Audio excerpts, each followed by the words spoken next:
The next function we'll be looking at is the median function. The median returns the middle value in the data.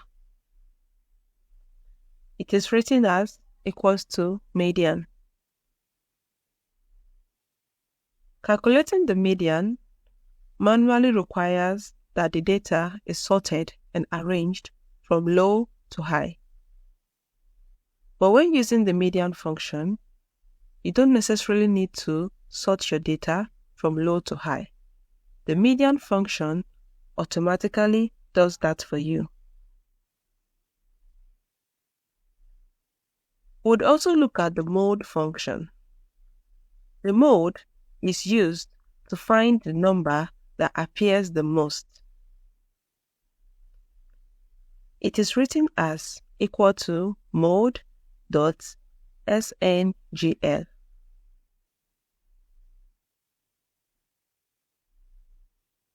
Let's take a practical example of the median.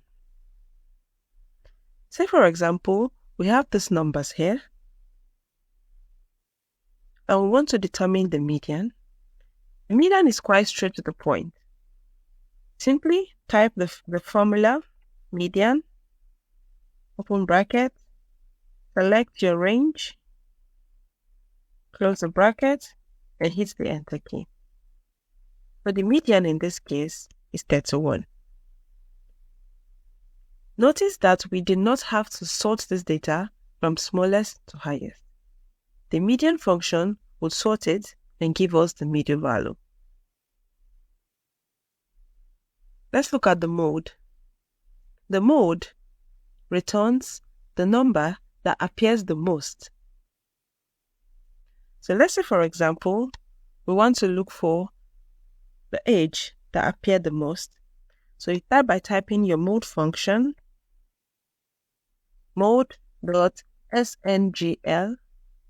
Now you select the range, close the bracket.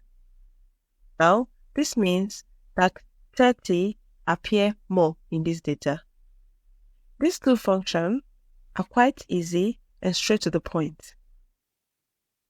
When you want to look for the value that appear more in the data, you simply use the mode.